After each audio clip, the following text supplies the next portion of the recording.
ये भी नहीं है, कथा भी नहीं। संत और कथा वैकुंठ में नहीं है।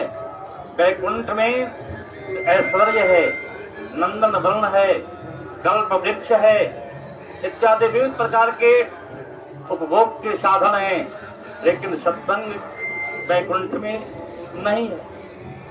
कबीर बाबा सेवकों से बोले, सेवकों, जब तुम्हारे वैकुंठ में संत नहीं, सत्संग नहीं, तो वैकुंठ किस काम का? कैसा लगता होगा वो वैकुंठ? इस वैकुंठ में संत नहीं है, सत्संग नहीं। मुझे नहीं चाहिए वो वैकुंठ जहाँ संत न हो, जहाँ भगवान की कथा न हो। अरे भगवान का दर्शन तो वैकुंठ में मिल जाएगा, लेकिन जब भगवान की कथा नहीं मिलेगी तो ऐसा वैकुंठ में जाके क्या करूँगा? अतः कबीर बाबा सेवकों से बोले, सेवकों, आप लौट के जाओ और हमारे प्रभु से कह देना कि उनका वैकुंठ उन्हीं को मुबारक।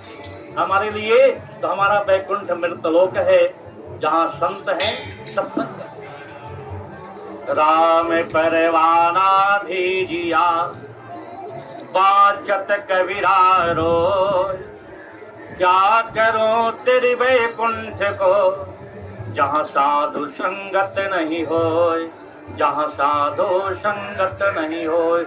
ऐसा वैकुंठ मुझे नहीं चाहिए जहाँ संत नहीं। मेरे प्यारे, मृतलोक ही मेरा वैकुंठ है।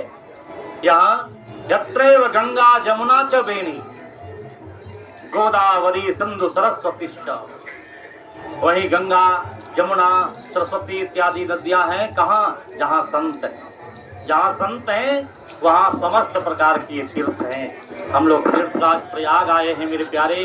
तीर्थराज प्रयाग की महत्ता क्या है? संतों से है। यहाँ भारत के विविध प्रांतों से, भारत के विविध अंचलों से संत मणि से विद्वान पधारे हैं और सरस्वती की धारा अनवरत रूप से प्रवाहित हो रही है। यही तो वैकुंठ है। वैकुंठ दूसरा कुछ नहीं है, इससे बड़ा करके वैकुंठ कोई और नहीं है। अब इस वैकुंठ का लाभ हम न ले पावे, संतों का सानिध्य प्राप्त हम न कर पावे, उनकी अमृत वाणी को हम ग्रहण न कर पावे, ये तो हमारी कमी है ना। इसलिए मेरे प्यारे, जितना अधिक से अधिक हो सके हमें सत्संग में अपना जीवन समर्पण करना चाहिए। हमारे जीवन का उद्देश्य होना चाहिए। हम जहाँ तक हो सके संतों का सानिध्य स्वीकारें, संतों की साथ जो अच्छी वाणी है उस वाणी को ले। देखो, संत का सानिध्य हम करेंगे, यदि कुछ नहीं मिलेगा तो भी बहुत कुछ मिल जाएगा। कबीरा संगत साधु की जो गंधी की वास, और जो कुछ गंधी दे नहीं फिर भी वास सुवास। अरे पुष्प हाथ में लें तो पुष्प हमें कुछ देता नहीं, लेकिन फिर भी अपना सुगंध हमारे हाथ में छोड़ देता है। उसी प्रकार संत होते हैं, ये कुछ नहीं देंगे फिर भी बहुत कुछ हमें मिल जाएगा।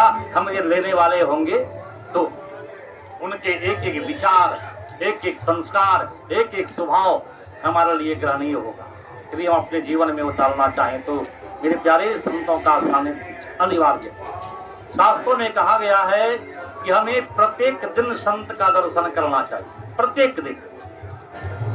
यदि प्रत्येक दिन नहीं हो पा रहा है तो एक सप्ताह में एक बार। यदि एक सप्ताह में एक बार भी नहीं हो पा रहा है तो 15 दिन में एक बार। 15 दिन में एक बार भी नहीं कर पा रहे हैं तो एक महीने में तो एक बार संत को ढूंढ करके दर्शन कीजिए। जहाँ कहीं भी संत हो वहाँ हम जाएं और जा करके उनका दर्शन करें। पाख पाख नहीं कर सके, मास मास करी जाए, अता में देर न लाइए, कहे कबीर समुझाए, कहे कबीर समुझाए। इस प्रकार मेरे प्यारे, हम सब वास्तव में भाग्यशाली हैं कि तीर्थराज प्रयाग की पावन धरा पे हमें 1 महीना कल्पवास करने का सुंदर और सुखद अवसर प्राप्त हो रहा है। संतों का दर्शन मिल रहा है, संतों का सानिध्य मिल रहा है। ये हमारे पूर्व जन्म के कर्म है, क्योंकि पूर्व पुण्य बिनु मिल ही न संता। जब तक पूर्व के कर्म जागृत नहीं होंगे तो संतों का दर्शन नहीं मिल पाएगा। और संत का दर्शन मिल रहा है, ये जान लो कि परमात्मा की अहेतुकी कृपा हमारे ऊपर बरस रही है। आइए व्यासपीठ की परंपरा को ध्यान में रखते हुए हम लोग 2 मिनट भगवान नाम का स्मरण करते हैं। तत्पश्चात ठाकुर जी की जैसी प्रेरणा होगी वैसे कुछ कथा हम आपके समक्ष करेंगे। बोले प्रेम से वृंदावन बिहारी